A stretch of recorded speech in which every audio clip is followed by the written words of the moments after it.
Professor doctor Ratnakar चैनिक जयंती समारोह अनुष्ठित। कटकर वंदे उत्कल पक्षर प्रख्यात साहित्यिक नाट्यकार प्रोफेसर डॉक्टर रत्नाकर चैनिक 80तम जयंती उत्सव बंगाली साहित्य मां शारला सदन अनुष्ठित हो जाइछे। एही मनोज्ञ पवित्र संध्यार कार्यक्रम स्वागत भाषण अतिथि परिचय प्रदान करथिले ज्ञानी देवाशीष। ए उत्सव में राज्य मानव अधिकार कमिशनर श्रीयुक्त असीम अमिताभ दास उद्घाटक और प्रोफेसर डॉक्टर विजयानंद सिंह मुख्य वक्ता भाव जोग देथिबा बेले विशिष्ट लेखिका प्रोफेसर डॉक्टर सुलोचना दासों को तांकर सामग्रिक सारस्वत कृति पर रत्नाकर चैनी सम्मान 2025 प्रदान कर जायथिला। सभा परिचालना और सभापतित्व करथिले साहित्यिक आईनजीवी तथा विशिष्ट समाजसेवी एडवोकेट श्रीयुक्त देवस्नान दास। एक कार्यक्रम में बहु साहित्य अनुरागी डॉक्टर चैनी को भल पाउथिबा व्यक्तिविशेष उपस्थित हुई कार्यक्रम को सफल करथिले। सभा आरंभ में वंदे उत्कल जननी संगीत गान करा जायथिला।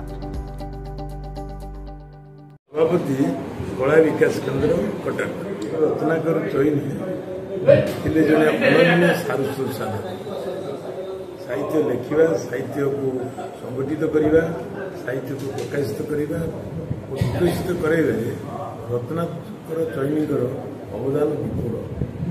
बहुत संघर्ष भितर जीवन आरंभ होते से सफलतार शीर्ष पहुंचती। जड़े आदर्श अध्यापक भाव में जी परिचित नाट्यकार भाव में से सुख्यात मनुष्य को चिन्हवा और जीवन को चिन्ह से जड़े अद्वितीय साहित्य सृष्टा।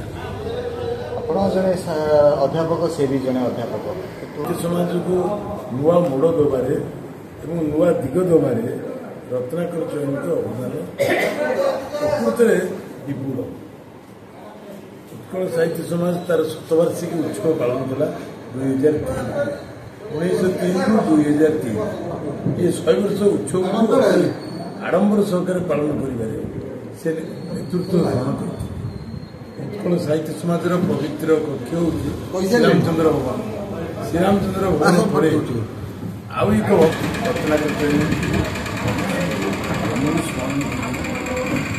प्रख्यात साहित्यिक डॉक्टर रत्नाकर चैनी होती आधुनिक ओडिया नाट्य आंदोलन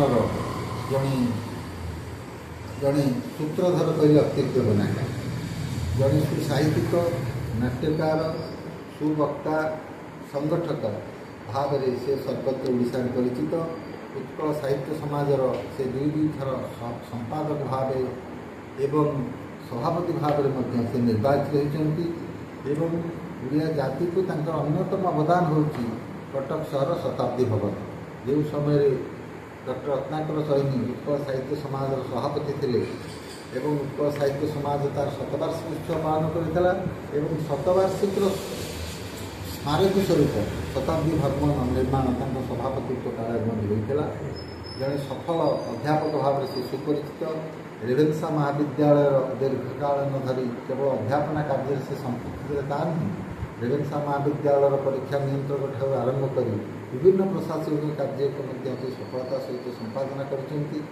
पुण्य स्वप्न उद्देश्य आम आम भक्ति सहायता ज्ञापन डॉक्टर रत्नाकर चैनी से जड़े भल भल मनुष्य भल साहित्यिक भल अध्यापक भल संगठक एवं सहित मोर घनिष्ठ संपर्क था। कारण आम एकाठी रेवेन्सा कलेज एकाठी कम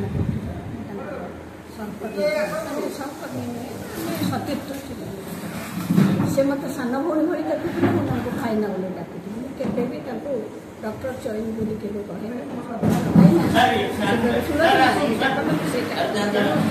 गोटे पारिवारिक घर को जाऊली भल मंद मो भल मंद सुख दुखर से तेणु जड़े यही भल मनीष भल साहित्यिक भल अध्यापक स्मृति बहु मूल्य कटक दामोदर बेउरांक रिपोर्ट भारत न्यूज।